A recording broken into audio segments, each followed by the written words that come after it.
Why is this generation struggling to honor our parents? Now, in this video, I've talked about 5 things to me that actually indicates why we are struggling, and maybe that will be able to help us to break the cycle and bring the change. Now, some may think that it's rebellion. Some may also think that it has something deeper to do with the culture, the way of life with most of us. So let's quickly move straight into the video.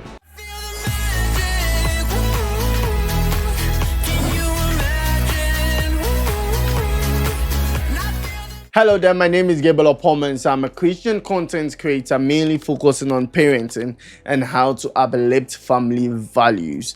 Also helping young Christian adults heal resentment and build stronger family bonds. If today is the first time you are seeing any video of mine, all I ask you to do is to subscribe, like, and share. And don't forget to click the post notification icon to be notified anytime I bring out a new video for you. Now, let's move to the topic of today. Why is this generation struggling to honor our parents? Now, the first thing that came to mind when I was thinking about this or writing this particular video script was the rise of individualism. What I mean by that is that the culture of today is kind of teaching us to be independent, teaching us to be self-sufficient, which sometimes is stretched too much and causes us to not honor the people that we are supposed to depend on. Now, culture says to us that we can do what seems right to us and not necessarily do what is right. The truth is, what seems right to you doesn't necessarily mean it's right. The Bible says that there is a way that seemeth right unto a man, but the end thereof is the way of death. That alone is to spark a curiosity in my head, to make me understand that most of the time, the things that seem right to me doesn't necessarily mean it's right. Now, if you know me, I've always been of the biblical standpoint that we have to honor our parents, whether they've been abusive, absent, or unbelievably wicked. It's very important to me that we honor our parents because they are our parents. And because of this rise of individualism, it has tended to bring this tension between honoring our parents and being independent. And we are in the middle there, and we are struggling to be able to grow up as independent people or honoring our parents. Point number 2, the confusion between obedience and honor. Now, there's a big difference between obedience and honor, and I'll explain it to you with a biblical scripture that has been quoted time and time again in your church. Ephesians chapter 6 verse 1, it says that children, obey your parents in the Lord. Then honor your father and your mother, which is the first commandment with a promise. So in that scripture, we see obey and we see honor, meaning that it's different. Now, obey your parents in the Lord means that do what your parents want you to do, as long as it has to do with what God also wants you to do. Now, if your parents ask you to be a prostitute, you have the right to disobey that, because that is not in the Lord. I know people who say to me, my parents don't go to church and don't want me to go to church. You don't have to obey that because that is not in the Lord. However, you would have to honor them because they occupy the office of daddy and mommy. They occupy the office of parents. So then you have to honor them. So honor is distinctively different from obedience. But this generation have caught themselves thinking that if I disobey my parents, then it means I'm dishonoring them. And that makes it difficult for us to be able to honor when we feel like, now my parents don't go to church and I go to church. And that makes them feel like I'm stubborn, so I have nothing to do with them. They are devils. No, it doesn't work like that. You have to honor your parents because they occupy the office. And 2, disagreement is not equal to dishonor. What I mean by that is, sometimes I have conversations with my dad and sometimes I don't agree on his viewpoints because I'm growing up. I've learned, I've experienced some things. I have my own kind of view on life. So if my dad says to me that this is what he agrees, and I say I don't see it, and I say I don't see it in that light, that doesn't necessarily mean that I am dishonoring him. So some people find it difficult and they say, once I've disagreed, then I've dishonored. No.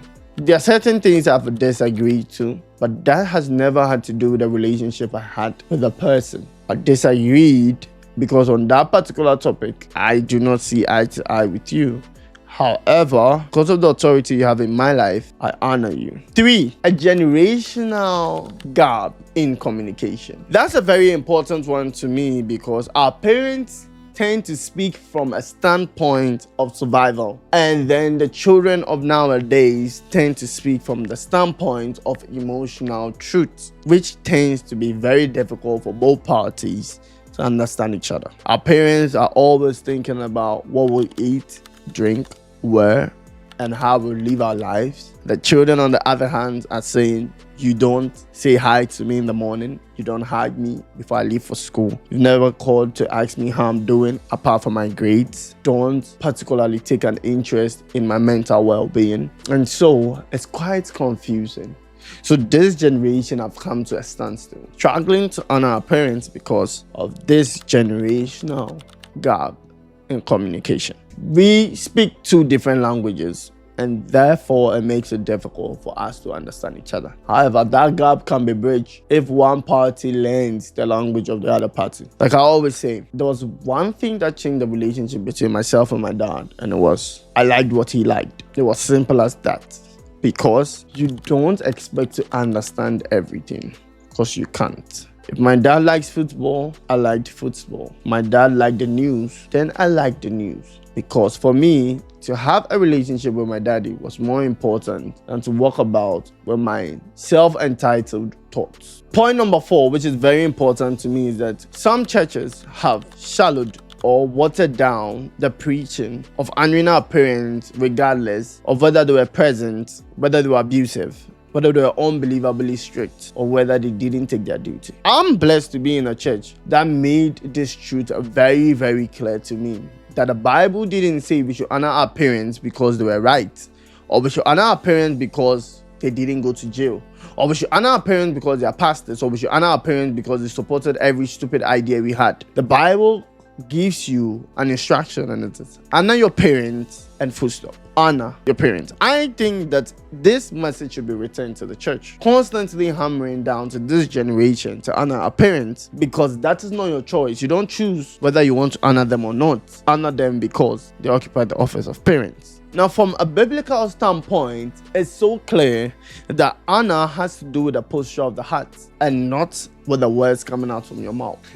Because in this generation, you hear people saying that I really, really honor you, but not in their hearts. And that's not true honor. And then the last one, which is actually my solution to this specific problem, and it is healing starts with clarity. I know I've been saying this for a long time, but I'll keep saying it. Understand what God means by honor. Don't give your definition to the biblical word. Most of us tend to manipulate scripture to fit what we want it to say. We take our agenda and put our agenda on the scripture and not make the scripture our agenda. It's funny. You can't trick God, bro.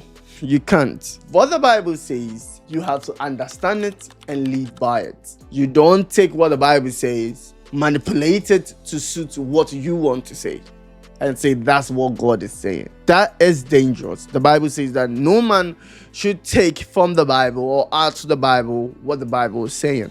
Now, ask the Holy Spirit to renew your mind. The Bible says in Romans chapter 12 verse 2 that we should be renewed by our mind. Ask God to help you renew your mind. The last one is honor can look like patience. Honor can look like boundaries. Honor can look like forgiveness. So don't quickly jump in the form and say that honor looks like idol worshiping, and because I don't worship my parents, because I'm not submissive to every idea they give, they say I don't honor them. No, sometimes some parents are too difficult to deal with, and that's why honor may look like setting a respectable boundary so that you can love them from a distance. Now, if this video was helpful to you, all I ask you to do is something that I've noticed for a while. that I get people watching the channel, but not a lot of people are subscribing or liking the videos. So please, all I ask from you, a little token, is to subscribe, like, and comment. And I promise that I'll continue to study this particular topic of parenting and how to heal resentments and constantly feed you my best. That's, I promise you, to make this channel better and better for you. On that note, my name continues to be Gabriel Oppong-Mensah. See you in my next video, and it's bye for now.